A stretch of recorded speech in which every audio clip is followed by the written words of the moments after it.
ನಮಸ್ಕಾರ, ನಾನು ಶ್ರೀನಿವಾಸ್ ಅಜ್ಜನಹಳ್ಳಿ. ಇದೇ ತಿಂಗಳ 17ನೇ ತಾರೀಕು ಜನಸ್ನೇಹಿ ಯೋಗೇಶ್ ಅವರ ಆಶ್ರಮದಲ್ಲಿ ಒಂದು ಅರ್ಥಪೂರ್ಣವಾದ ಕಾರ್ಯಕ್ರಮ ಇದೆ. ಒಂದು ಆಶ್ರಮದಲ್ಲಿ ಶನಿದೇವರ ವಿಗ್ರಹವನ್ನು ಪ್ರತಿಷ್ಠಾಪನೆ ಮಾಡಿ ಧರ್ಮಕರ್ಮಗಳಿಗೆ ಸಾಕ್ಷಾತ್ ನ್ಯಾಯವನ್ನು ನೀಡತಕ್ಕಂತಹ ಶನೇಶ್ವರನ ಶ್ರೇಷ್ಠವಾದ ಸನ್ನಿಧಾನ ಜನಸ್ನೇಹಿ ಯೋಗೇಶ್ ಅವರ ಆಶ್ರಮ ಆಗಿದೆ. ಆಶ್ರಮದಲ್ಲಿ ನೂರಾರು ನಿರಾಶ್ರಿತರಿಗೆ, ನೊಂದವರಿಗೆ ಜಾಗ ಕೊಡುವ ಮೂಲಕ ಅಥವಾ ಅವರಿಗೆ ಪೋಷಣೆ ಮಾಡುವ ಮೂಲಕ ಈ ಮಹಾನುಭಾವರು ತಮ್ಮ ಬದುಕನ್ನು ಸಾಗಿಸ್ತಾ ಇದ್ದಾರೆ. ನಮ್ಮ ಆತ್ಮೀಯರು ಹಾಗೂ ನಮ್ಮ ಅತ್ಯಂತ ಪ್ರೀತಿ ಪಾತ್ರರು, ಅವ್ರ ಬಗ್ಗೆ ನನಗೆ ಬಹಳ ಹೆಮ್ಮೆ ಇದೆ ಹಾಗೂ ಖುಷಿ ಇದೆ. ಇದೇ ತಿಂಗಳು 17ನೇ ತಾರೀಕು ನಾನು ಕೂಡ ಆ ಕಾರ್ಯಕ್ರಮಕ್ಕೆ ಬರ್ತಾ ಇದ್ದೀನಿ. ನೀವು ಕೂಡ ಬೆಂಗಳೂರಿನ ಮಾಗಡಿ ರಸ್ತೆ ಆ ನಿಯರ್ ಬೈ ಇರ್ತಕ್ಕಂತಹ ಸೊಂಡೆಕೊಪ್ಪದಲ್ಲಿರ್ತಕ್ಕಂತಹ ಜನಸ್ನೇಹಿ ಯೋಗೇಶ್ ಅವರ ಆಶ್ರಮದಲ್ಲಿ ಶನೇಶ್ವರ ದೇವರ ಪೂಜೆ ಕಾರ್ಯಕ್ರಮಗಳಿದ್ದಾವೆ. ದಯವಿಟ್ಟು ಕೂಡ ಎಲ್ಲರೂ ಬನ್ನಿ, ಈ ಕಾರ್ಯಕ್ರಮವನ್ನು ಕಣ್ತುಂಬಿಕೊಂಡು ಆ ಭಗವಂತನ ಕೃಪೆಗೆ ಪಾತ್ರರಾಗುವ ಅವಕಾಶವನ್ನು ಯೋಗೇಶ್ ಅವರು ನಮಗೆಲ್ಲ ಕೊಡುತ್ತಿದ್ದಾರೆ. ನಾನು ಕೂಡ 17ನೇ ತಾರೀಕು ಆ ಕಾರ್ಯಕ್ರಮದಲ್ಲಿ ಭಾಗವಹಿಸೋದು ನನ್ನ ಭಾಗ್ಯ ಅಂತ ಭಾವಿಸ್ತೀನಿ.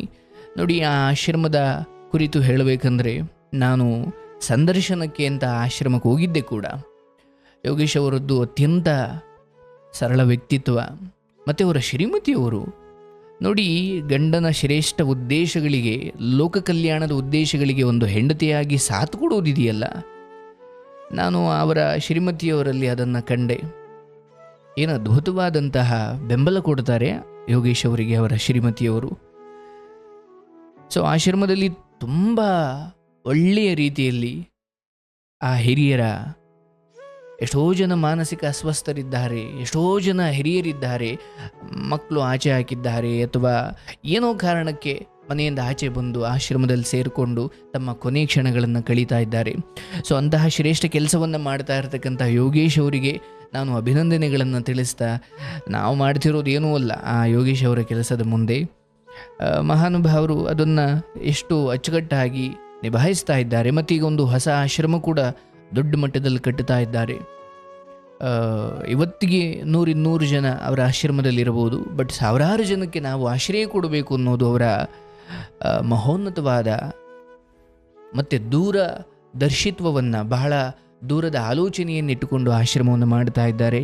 ಸೊ ಆಶ್ರಮಕ್ಕೆ ನಿಮ್ಮ ಕೈಲಾದ ನೆರವುಗಳನ್ನು ನೀವು ನೀಡಬಹುದು. ಸೊ ಆಶ್ರಮಕ್ಕೆ ಭೇಟಿ ಕೊಡಿ, ಆ ಪೂಜಾ ಕಾರ್ಯದಲ್ಲಿ ಭಾಗವಹಿಸಿ. ಇದು ನನ್ನ ಪ್ರೀತಿಯ ಕೋರಿಕೆ. ಹಾಗೂ ಆ ಆಶ್ರಮಕ್ಕೆ ನಾನು ಕೂಡ ಬಹಳಷ್ಟು ಸಾರಿ ಹೋಗಬೇಕು, ಭೇಟಿ ಕೊಡಬೇಕು ಅಂತ ಬಹಳಷ್ಟು ಸಮಯದಿಂದ ಅಂದುಕೊಳ್ತಾ ಇದ್ದೆ. ಬಟ್ ಅವರ ಸಂದರ್ಶನಕ್ಕೆ ಅಂತ ನಾನು ಅವರ ಆಶ್ರಮಕ್ಕೆ ಹೋಗಿದ್ದೆ. ಮತ್ತು ಆ ಆಶ್ರಮದಲ್ಲಿ ಶನೇಶ್ವರ ದೇವರ ವಿಗ್ರಹ ಇದೆಯಲ್ಲ, ನೋಡ್ಲಿಕ್ಕೆ 2 ಕಣ್ಣು ಸಾಲದು. ಯಾಕಂದರೆ ನಾನು ಅದನ್ನು ನೇರವಾಗಿ ನೋಡಿದ್ದೀನಿ, ಅದಕ್ಕೆ ಹೇಳ್ತಾ ಇದ್ದೀನಿ. ಸೊ ಬನ್ನಿ, 17ನೇ ತಾರೀಕು ನೀವು ಕೂಡ ಬೆಂಗಳೂರಿನ ಮಾಗಡಿ ರಸ್ತೆ ತಾವರೆಕೆರೆ ಬಳಿ ಇರ್ತಕ್ಕಂಥ ಸೊಂಡೆಕೊಪ್ಪ ಗ್ರಾಮದಲ್ಲಿರ್ತಕ್ಕಂಥ ಜನಸ್ನೇಹಿ ನಿರಾಶ್ರಿತರ ಆಶ್ರಮದಲ್ಲಿ ಪೂಜಾ ಕಾರ್ಯಕ್ರಮ ಇದೆ. ನೀವು ಕೂಡ ಭಾಗವಹಿಸಿ. ನಾನು ಕೂಡ ಆಶ್ರಮಕ್ಕೆ, ಆ ಪೂಜಾ ಕಾರ್ಯಕ್ರಮಕ್ಕೆ ಬರ್ತಾ ಇದ್ದೀನಿ. ನಿಮ್ಮನ್ನು ನಾನು ಅಲ್ಲಿ ಭೇಟಿ ಮಾಡ್ತೀನಿ. ಹಾಗೂ ಯೋಗೇಶ್ ಅವರ ಈ ದಿವ್ಯ ಸಂಕಲ್ಪ ಯಶಸ್ವಿಯಾಗಲಿ. ಹಾಗೂ ಈ ಮೂಲಕ ಅವರು ಈ ಲೋಕದ ಮತ್ತಷ್ಟು ಅಂತಹ ನೊಂದವರ ಸೇವೆ ಮಾಡುವ ಶಕ್ತಿಯನ್ನು ಭಗವಂತ ಅವರಿಗೆ ಕರುಣಿಸಲಿ. ಅವರ ಶ್ರೀಮತಿಯವರು, ನನಗೆ ಬಹಳ ಹೆಮ್ಮೆ ಇದೆ ಅವರ ಬಗ್ಗೆ. ಯಾಕಂದರೆ ಗಂಡನ ಇಂತಹದ್ದೊಂದು ಮಹತ್ ಕಾರ್ಯಕ್ಕೆ ಯಾವುದೇ ಅನ್ಯತಾ ಯೋಚನೆ ಮಾಡದೆ ಜೊತೆ ನಿಲ್ಲೋದಿದೆಯಲ್ಲ, ಮತ್ತು ಈ ಸಾಮಾಜಿಕ ಸೇವೆಗಳಲ್ಲಿ ಭಾಗವಹಿಸೋದಿದೆಯಲ್ಲ, ಅದು ಅವರ ದೊಡ್ಡ ಗುಣ. ಎಲ್ಲರಿಗೂ ಒಳ್ಳೆಯದಾಗಲಿ. ಕಾರ್ಯಕ್ರಮದಲ್ಲಿ ಭಾಗವಹಿಸುವ ಮೂಲಕ ಆ ಕಾರ್ಯಕ್ರಮವನ್ನು ಯಶಸ್ವಿಗೊಳಿಸಿ ಬಹಳಷ್ಟು ಸಿನಿಮಾ ನಟರು, ಧಾರ್ಮಿಕ ವಿಚಾರವಂತರು ಹಾಗೂ ಎಲ್ಲ ರೀತಿಯ ಸಜ್ಜನರು ಸೇರತಕ್ಕಂಥ ಜಾಗ 17ನೇ ತಾರೀಕು ಇದೇ ತಿಂಗಳು, ಮರಿಬೇಡಿ. ಎಲ್ಲರೂ ಭಾಗವಹಿಸಿ. ಎಲ್ಲರಿಗೂ ಶುಭವಾಗಲಿ. ಯೋಗೀಶ್ ಅವ್ರಿಗೆ ನಾನು ಈ ಮೂಲಕ, ನೀವು ಒಳ್ಳೆ ಕೆಲಸ ಮಾಡ್ತಾ ಇದ್ದೀರಿ. ನಿಮ್ಮ ಈ ಸೇವೆ ಬಹುಶಃ ಶತಮಾನಗಳ ಕಾಲ ಉಳಿಯುವಂಥದ್ದಾಗುತ್ತೆ. ಮುಂದೆ ಅಂಥದ್ದೊಂದು ಕಾಲ ಬರುತ್ತೆ. ಈ ಜಗತ್ತು ನಿಮ್ಮನ್ನು ನೆನಪಿಡುತ್ತೆ. ನಿಮ್ಗೆ ಒಳ್ಳೆಯದಾಗಲಿ, ಇದು ನನ್ನ ಪ್ರೀತಿಯ ಹಾರೈಕೆ.